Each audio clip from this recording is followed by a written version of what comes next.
Assalamualaikum warahmatullahi wabarakatuh. Baiklah anak-anak, hari ini kita akan belajar tentang struktur dan fungsi jaringan tumbuhan serta pemanfaatannya dalam teknologi. Sebelum belajar, sebaiknya kalian berdoa dulu. Silakan berdoa dimulai.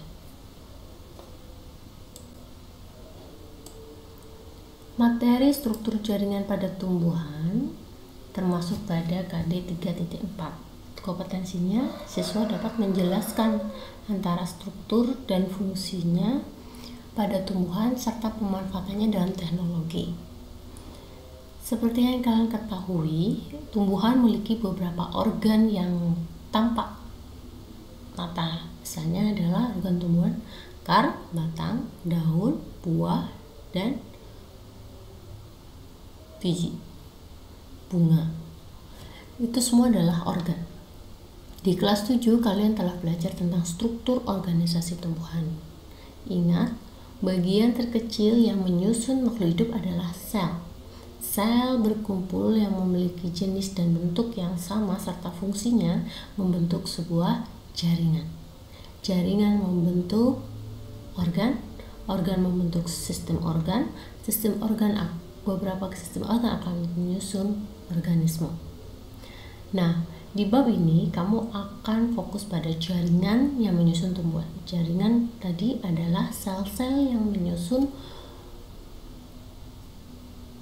pada makhluk hidup dengan memiliki fungsi dan bentuk yang sama. Jaringan pada tumbuhan. Saya ulangi, jaringan adalah kumpulan sel-sel yang mempunyai bentuk dan fungsi struktur yang sama. Itu yang disebut dengan jaringan. Dan jaringan itu menyusun di semua organ pada tumbuh. Nah, ini kalian harus pahami sebagai dasar untuk mempelajari bab ini. Ya. Di kelas 7 kamu telah belajar tentang sel serta bagian-bagian sel. Nah, kalau di gambar ini sel, jaringan ataukah organ? Ini adalah sel, benar. Yang di dalamnya ini namanya organelnya sel. Bagian di dalam sel masing-masing memiliki fungsi tertentu. Apa perbedaan sel yang kiri dan sel yang kanan, hijau dan pink? Yang hijau adalah sel tumbuhan, sedangkan yang pink atau cenderung peach ini adalah sel hewan. Pada sel tumbuhan, kalian perhatikan di pinggirnya ini terdapat dinding sel. Pada sel hewan seperti kita, manusia, tidak memiliki yang disebut dengan dinding sel. Kalian perhatikan ada tulisan bertuliskan dinding sel. Nah, ini yang hijau di pinggir-pinggirnya ada dinding sel.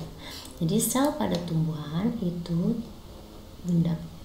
terdapat yang disebut dinding sel. Kembali ke pembelajaran kelas 7. Sel itu bagian yang terkecil dari makhluk hidup. Jadi makhluk hidup kalau ditanya bagian atau struktur yang paling kecil yang hidup adalah sel. Kemudian bentuk jaringan, jaringan membentuk organ. Organ pada tumbuhan misalnya adalah daun. Maka daun itu memiliki beberapa jaringan. Dan jaringan itu tersusun dari beberapa sel.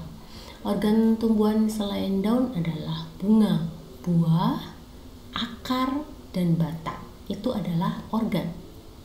Nah, kemudian membentuk sistem organ dan organisme. Organismenya yang akan kita pelajari di sini adalah Perhatikan gambar di sini. Yang paling kiri sendiri ada gambar tumbuhan. Terlihat daun, organ batang, dan akarnya. Di bagian tengah ini ilustrasi bagian struktur anatominya. Bagian paling kanan ini hasil dari mikroskop. Ini hasil foto mikroskop asli ya. Misalnya daun, perhatikan. Organ daun jika diilustrasikan di bagian dalamnya, maka ada warna ungu ini adalah pembuluh. Inilah yang mengantarkan fotosintesis, mengantarkan air, yaitu pembuluh dalam daun ini, dalam organ tumbuhan ini adalah xilem dan phloem. Xilem yang mengantarkan air dari akar ke seluruh tubuh tumbuhan termasuk daun. Floem adalah jaringan pembuluh pada tumbuhan yang mengantarkan bahan makanan hasil fotosintesis dari daun ke seluruh tubuh. Kemudian di dalam daun ternyata ada jaringan yang hampir sama, yaitu epidermis. Ada dua, epidermis atas, di sini tertulis upper epidermis dan lower epidermis. Jaringan epidermis itu memiliki fungsi melindungi bagian dalam tubuh tumbuhan. Kemudian di sini ada mesofil. Ini adalah jaringan dermisnya. Nah, di mesofil inilah terdapat kloroplas, yaitu tempatnya klorofil untuk melakukan fotosintesis ya. Nah, kalau dilihat dari mikroskop secara langsung, ini yang sebelah kanan sendiri ini ada sel tetangga, celah stomata. Nah, ini bentuk aslinya. Kalian perhatikan, di kotak kecil-kecil ini adalah sel. Satu sel, satu kotak. Kalau dia merupakan sel yang sama bentuk dan fungsinya, maka dia berada dalam satu jaringan yang sama. Yang kedua, batang. Nah, ini batang, sel batang, ada bintik-bintiknya. Ternyata di struktur jaringan dikot stem ini artinya batang dikotil.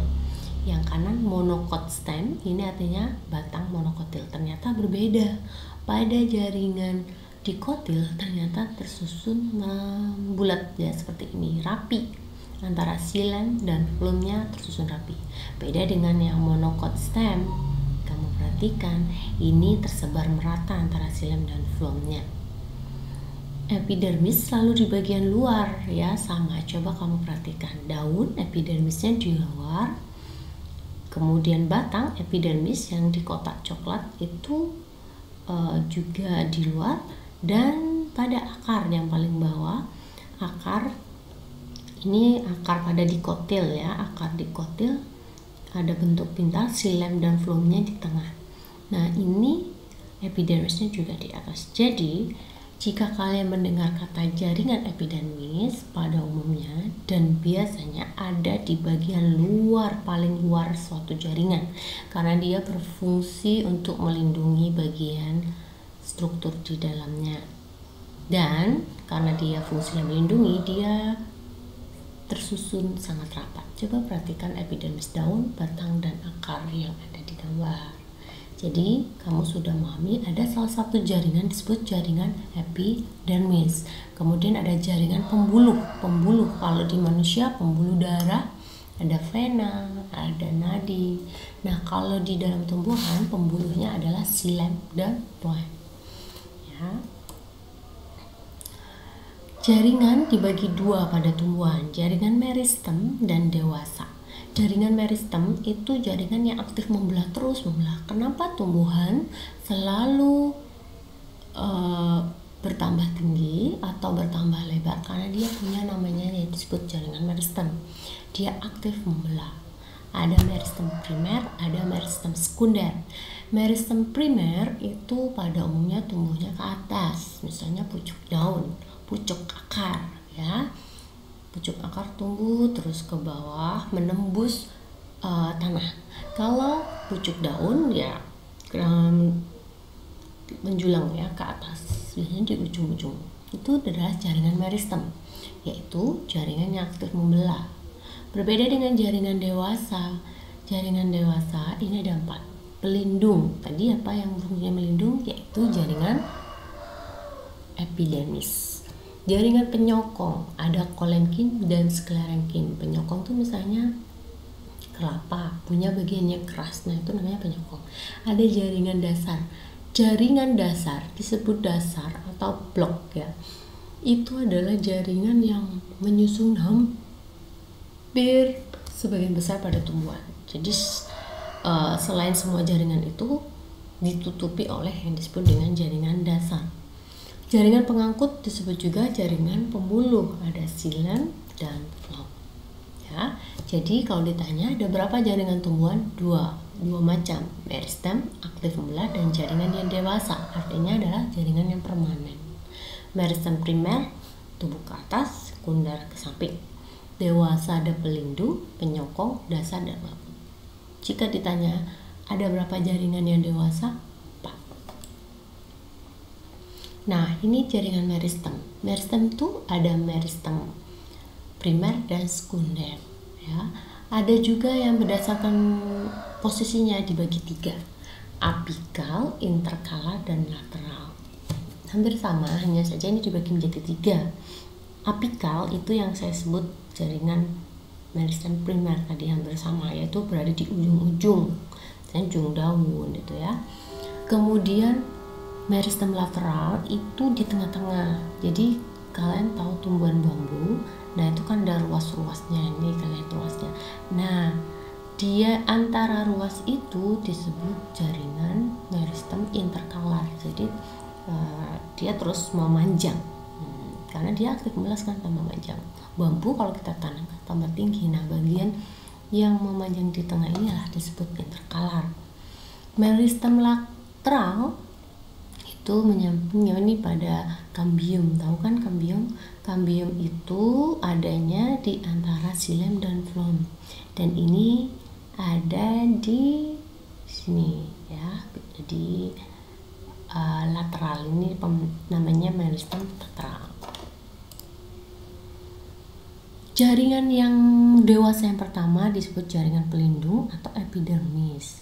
Dia menutupi permukaan tumbuhan karena dia fungsinya adalah pelindung, ya, dan tidak memiliki kloroplas. Artinya ini bagian tumbuhan yang tidak melakukan fotosintesis. Jaringan dasar disebut juga parenkim. Jadi dia mengisi ruang antar jaringan. Jadi jaringan satu, jaringan yang lain itu ada celah-celah jaringan. Nah, itu diisi namanya jaringan dasar. Hampir di sebagian besar pada tumbuhan jaringannya adalah jaringan dasar. Penyokong atau penguat, cirinya adalah tebal, yaitu kolenkin dan klerenkim, yang mengangkut xilem dan phloem. Biasanya xilem berukuran lebih besar daripada phloem. Jadi untuk membedakannya, xilem baik monokotil atau dikotil ukurannya pasti lebih besar daripada phloem. Yang mengangkut air lebih besar daripada yang mengangkut sari tumbuhan dari daun ke seluruh akar. Di antara xilem dan phloem itulah yang disebut dengan kambium. Akar monokotil. Organ akar itu ada 2, monokotil dan dikotil, berkeping 1 atau berkeping 2. Contoh tumbuhan yang akar monokotil ini adalah akar rumput. Kalau akar dikotil misalnya akar pohon mangga. Beda pada struktur jaringannya. Pada akar yang monokotil seperti berbentuk melingkar, ya, xilem dan phloem. Kalau pada akar dikotil dia seperti berbentuk bintang. Jaringan yang menyusun pada akar dari luar ke dalam, paling luar adalah epidermis. Kemudian korteks, ini tempatnya cadangan makanan. Kemudian endo itu di dalam, endodermis. Jadi endodermis itu lingkaran yang ada di dalam. Lingkaran paling luar epidermis, lingkaran kedua yang di dalam itu adalah endodermis. Ya, korteks itu di antara endo dan epi. Ini adalah tempat cadangan makanan. Kemudian ada silinder pusat. Nah, di silinder pusat terdapat perisikel, berkas pengangkut, dan ampul.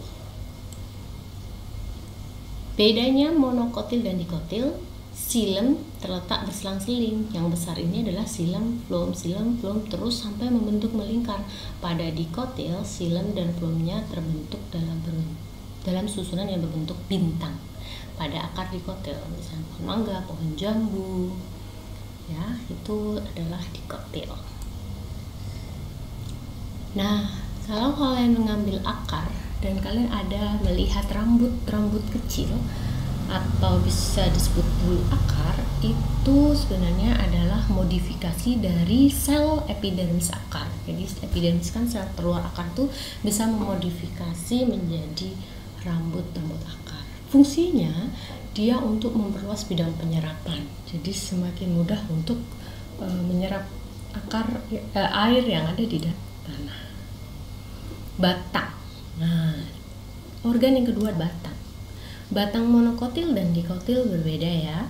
Pada batang monokotil, misalnya batang pada rumput, itu berkas pembuluh atau xilem phloemnya tersebar merata. Jadi seperti ini, seperti jerawat yang di mana-mana gitu.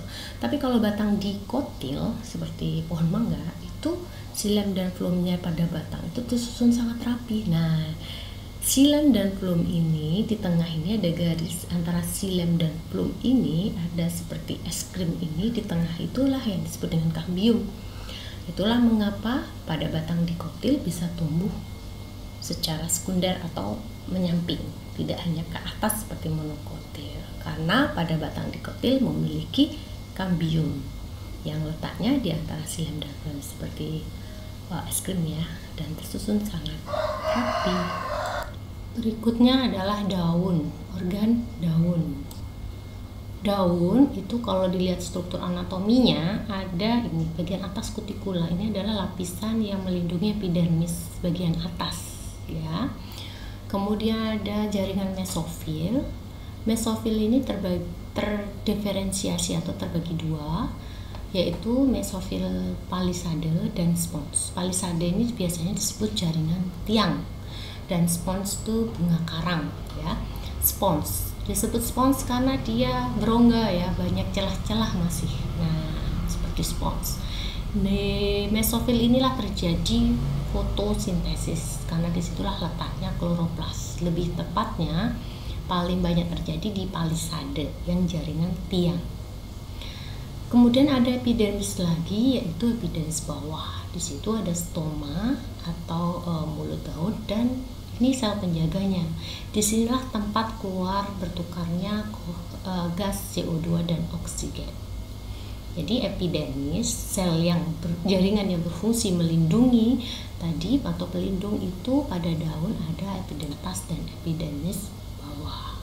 Jadi epidermis itu jaringan terluar dan sel-selnya tersusun rapat karena dia adalah pelindung seperti pagar gitu ya, dan tidak ada ruang antar sel. Dinding selnya tipis sehingga mudah sekali ditembus dengan air.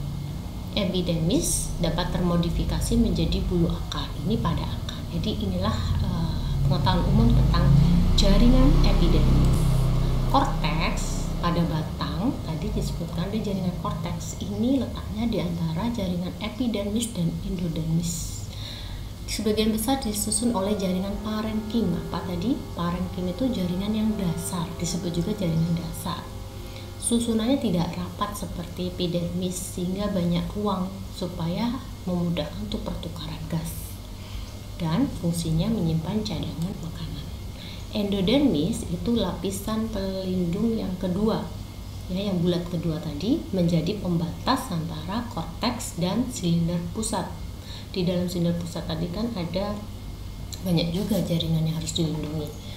Nah, endodermis ini terdapat karena melikat tadi disebutnya pita Kaspari karena dia fungsi mengatur.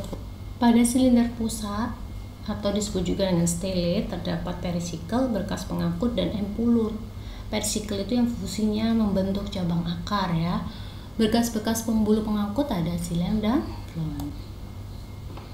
Oke, coba nomor 1 adalah epidermis atas, 2 palisade atau jaringan tiang, 3 jaringan spons, 4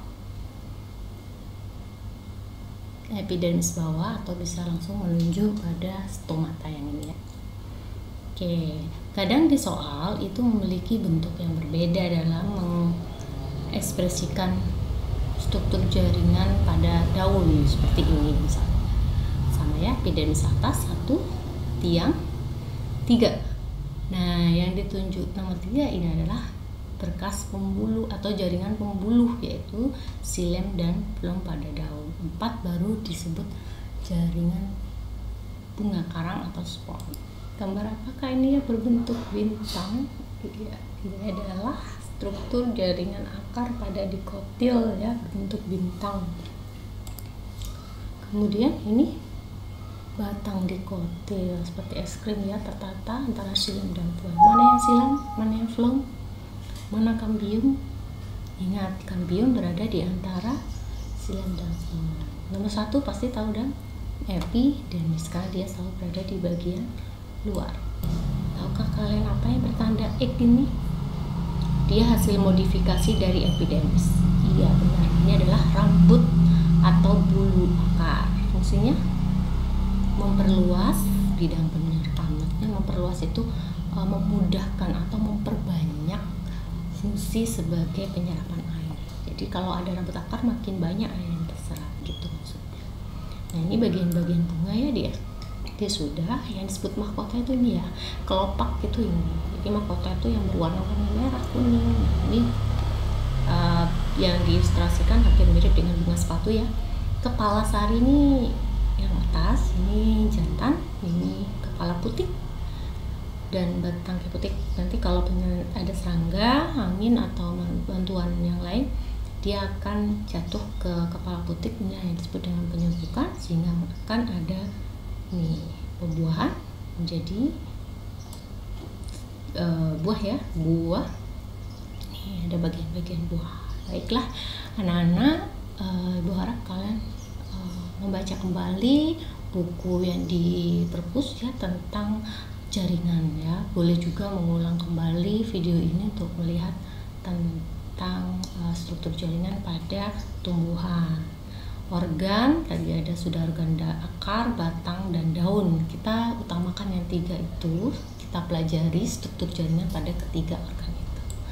Ya kan anak, kalau sudah paham bisa dilanjutkan pada penugasan.